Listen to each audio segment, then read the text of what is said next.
গোপালগঞ্জে এনসিপির সভাস্থলে ছাত্রলীগের হামলা, ককটেল বিস্ফোরণ, পুলিশের গাড়িতে আগুন, টিএনওর গাড়ি ভাঙচুর। আবু সাইদের আত্মত্যাগে মহিমান্বিত জুলাই শহীদ দিবস আজ পালিত হচ্ছে নানা কর্মসূচি। ডিসেম্বরের মধ্যে জুলাই হত্যা মামলার কয়েকটির বিচার কাজ শেষ হবে আশা চিফ প্রসিকিউটরের।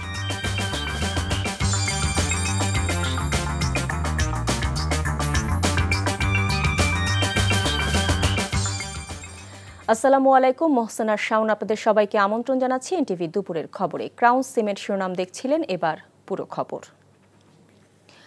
বুক চিতিয়ে দাঁড়িয়ে থাকা আবু সাইদকে গুলি করে হত্যার দৃশ্য ওই দিন সরাসরি সম্প্রচার করে এনটিভি। একের পর এক গুলি বুকে নিয়েও উঠে দাঁড়ায়। এক পর্যায়ে মাটিতে লুটিয়ে পড়ে আবু সাইদ। ওই অমানবিক হত্যার পুরোটাই উঠে আসে লাইভে এনটিভির ক্যামেরায়। পরবর্তীতে ওই ভিডিও ছড়িয়ে পড়ে ফেসবুক, ইউটিউব সহ সামাজিক যোগাযোগ মাধ্যমে। আর ওই দৃশ্য আন্দোলনকারী শিক্ষার্থীদের ভয় ভেঙে সাহসের প্রতীক হয়ে ওঠে। সবার আগে লাইভে সম্প্রচার এবং ডিজিটাল প্ল্যাটফর্ম থেকে ওই ফুটেজ সরিয়ে না ফেলায় অনেক চাপ সহ্য করতে হয়েছে এনটিভিকে। যদিও আবু সাইদের শাহাদাতের ওই দৃশ্যই জুলাই অভ্যুত্থানের সবচেয়ে বড় টার্নিং পয়েন্ট। আরও জানাচ্ছেন মুকসিমুল আহসান। 16 জুলাই 2024 দুপুর 2টা। জুলাই অভ্যুত্থানের প্রেক্ষাপট তৈরিতে গুরুত্ববহ একদিন। রংপুরে বেগম রোকেয়া বিশ্ববিদ্যালয়ের কোটা সংস্কার আন্দোলনকারী শিক্ষার্থীরা যখন ক্যাম্পাস আঙ্গিনা থেকে মিছিল নিয়ে বিশ্ববিদ্যালয়ের সামনে বিক্ষোভ করেন, আর পুলিশি হামলা যখন ধাওয়া পাল্টা ধাওয়া চলছিল, তখনই আসে জুলাই অভ্যুত্থানের সেই টার্নিং পয়েন্ট। ভাই আমাকে ফোন দিছিল, রংপুর ক্যামেরা পার্সন। পুলিশের গুলির সামনে দুহাত প্রসারিত করে একাই প্রতিরোধ গড়ে তোলেন অকুতভয়ী আবু সাইদ। বুক চিতিয়ে দাঁড়িয়ে থাকা নিরস্ত্র আবু সাইদের ওপর একের পর এক গুলি চালায় স্বৈরাচারী শাসকের পুলিশ বাহিনী। একের পর এক গুলিতে যখন বুক ঝাঁঝরা হয়, আবারও ঘুরে দাঁড়ায় রংপুরের এই সাহসী সন্তান। এক পর্যায়ে রাস্তায় লুটিয়ে পড়ে আবু সাইদ। আর এই পুরো দৃশ্য ওই দিন সরাসরি সম্প্রচার করে এনটিভি। 2টায় সেদিনকে নিউজের দায়িত্বে ছিলাম আমি। রানডাউনে আজকের এই চেয়ারে আমি নিউজ চালাচ্ছিলাম। যখন সংঘর্ষের সংবাদ পেলাম যে সংঘর্ষ চলছে, আমার নিউজ অন এয়ার হচ্ছে, ঠিক সেই সময় সম্ভবত 2:15 কি 18তে হবে। যখন লাইভে আমরা গেলাম তখন সংঘর্ষ চলছে। আমরা দেখছি যে আবু সাইদ, সেই সাহসী বীর, তিনি বুক চিতিয়ে দাঁড়িয়ে আছেন। সাধারণত আমরা 2-3 মিনিটের বেশি কোনো লাইভ দেখাই না, কিন্তু যখন আমরা দেখছি যে লাইভ ফুটেজ অনেক জীবন্ত, সংঘর্ষ হচ্ছে, মারছে, আর সেই সামনে একটা কালো গেঞ্জি গায়ে একটা ছেলে, সে একদম দাঁড়িয়ে আছে 2 হাত উঁচু করে, পুলিশ গুলি করছে। আমরা সরাসরি সেই দৃশ্য আমরা ধারণ করতে পেরেছিলাম এবং সরাসরি এনটিভির পর্দায় সেটা প্রদর্শিত হয়েছিল, দেখানো হয়েছিল। ওই দিনের ওই সহিংসতা এবং আবু সাইদের হত্যার দৃশ্য রংপুর প্রতিনিধি একে মইনুল হকের লাইভে ক্যামেরাবন্দি করেন এনটিভির ক্যামেরা পার্সন আসাদুজ্জামান আরমান।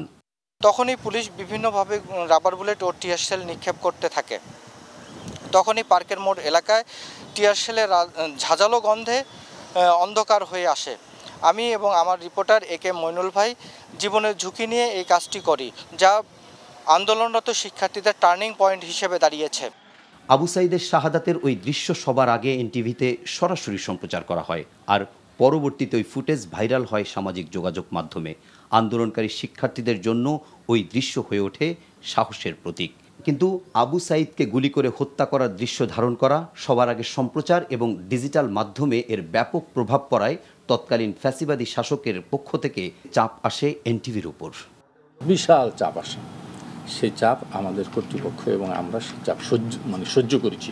এবং এই নিউজ অনলাইন থেকে তুলে নেওয়ার জন্য আমাদেরকে চাপ দেওয়া হয়, বারবার চাপ দেওয়া হয় বিভিন্ন এজেন্সি থেকে, অনেক শক্তিশালী এজেন্সি থেকে আমাদের বলা হয়েছিল। কিন্তু আমাদের সিদ্ধান্ত ছিল যে না, এই অন্যায়, এই তরুণ তাজা ছেলেদের রক্ত সাথে আমরা বেইমানি করতে পারবো না। আবু সাইদের শাহাদাত বরণের সংবাদ সবার আগে সম্প্রচার করায় অনেক চাপ সহ্য করতে হয়েছে। নানা ঘাত প্রতিঘাত আর প্রতিকূলতার পরও শত সহস্র শহীদের রক্তের বিনিময়ে আসে জুলাই অভ্যুত্থান। Muksimul Ahsan, NTV news, Dhaka. 2024 সালের আজকের এই দিনে বৈষম্য বিরোধী আন্দোলনে প্রথম শহীদ হন রংপুরের বেগম রোকেয়া বিশ্ববিদ্যালয়ের মেধাবী শিক্ষার্থী আবু সাইদ। দিনটির স্মরণে আবু সাইদের গ্রামের বাড়ি রংপুরের পীরগঞ্জ উপজেলার বাবুনপুর গ্রামে ঢল নামে হাজারো মানুষের। সকালে বেগম রোকেয়া বিশ্ববিদ্যালয়ের উপাচার্য প্রফেসর ডক্টর শওকাত আলী, জেলা প্রশাসক রবিউল ফয়সাল সহ বিএনপি, জামায়াত, এনসিপি ও বৈষম্য বিরোধী আন্দোলনের নেতাকর্মীরা শহীদ আবু সাইদের কবর জিয়ারত করেন।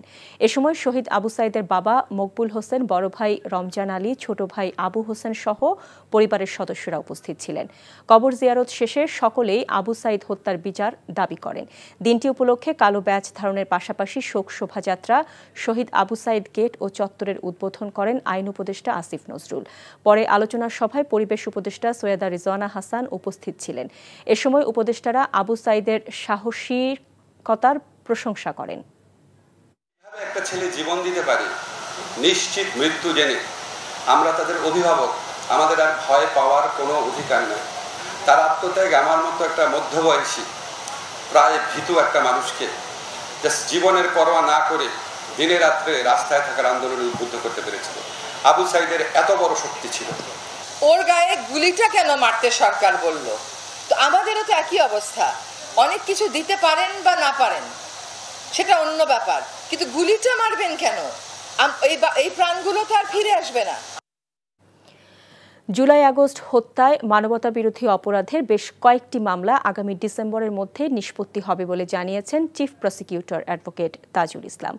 আজ আন্তর্জাতিক অপরাধ ট্রাইব্যুনালে মামলার শুনানি শেষে তিনি একথা জানান। জুলাই বিপ্লবের বিপ্লবী এবং ভিকটিম পরিবারকে আশ্বস্ত করতে চাই, আন্তর্জাতিক অপরাধ ট্রাইব্যুনালের তদন্ত সংস্থা, প্রসিকিউশন, আদালত সবাই এই জাতিকে একটা ন্যায় বিচার উপহার দেওয়ার জন্য একনিষ্ঠভাবে কাজ করছেন এবং যে গতিতে বিচারটা এগুচ্ছে, ইনশাল্লাহ আগামী ডিসেম্বরের মধ্যে বেশ কয়েকটি মামলার বিচার কার্য সমাপ্ত হবে এবং এর মাধ্যমে হয়তোবা প্রধান যারা পারপিট্রেটর ছিলেন তাদের বিচার কার্য হয়তো সমাপ্ত করা সম্ভব হবে। নির্বাচনী দেশের গণতন্ত্র উত্তরণের একমাত্র পথ উল্লেখ করে বিএনপির স্থায়ী কমিটির সদস্য ডক্টর আব্দুল মঈন খান বলেছেন, গণতন্ত্রের মুখোশ পরে স্বৈরতন্ত্র কায়েম করতে চাইলে বিএনপি তা কোনোভাবেই সফল হতে দেবে না। জাতীয় প্রেস ক্লাবে জাতীয়তাবাদী মুক্তিযোদ্ধা দল আয়োজিত প্রতিবাদ সমাবেশে তিনি এসব কথা বলেন। যারা দেশের গণতন্ত্র চান না তাদের সাথে বিএনপির কোনো সখ্যতা নেই বলেও তিনি জানান। নতুন প্রজন্মের ভোটের মাধ্যমে দেশে নির্বাচিত সরকার এলে ২৪-এর গণ অভ্যুত্থানের বিজয় পূর্ণতা পাবে বলেও মন্তব্য করেন মঈন খান।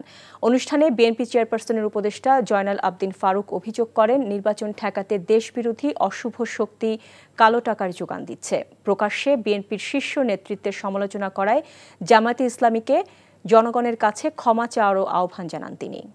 কালীন প্রায় দীর্ঘ ১ বছর অতিক্রান্ত হতে চলেছে। আমরা কি অগ্রগতি দেখছি সেটা পর্যালোচনা করতে হবে, আত্মসমালোচনা করতে হবে। তাদেরকে একটি নির্দিষ্ট দায়িত্ব দেওয়া হয়েছে এবং এই দেশের মানুষ ভালোবেসেই কিন্তু তাদের উপরে সেই দায়িত্ব দিয়েছে। তাদের উপরে এই দেশের মানুষের প্রত্যাশা রয়েছে। সে প্রত্যাশাটি কি?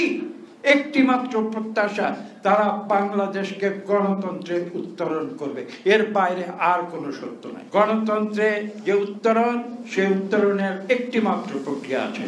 সেই প্রক্রিয়াটি কি? সেই প্রক্রিয়ার নাম হচ্ছে একটি সুষ্ঠু নিরপেক্ষ নির্বাচন।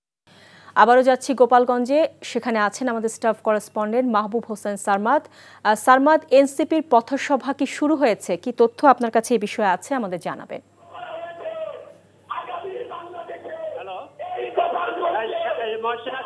এই মুহূর্তে সার্জিস আলম বক্তব্য রাখছেন মঞ্চে।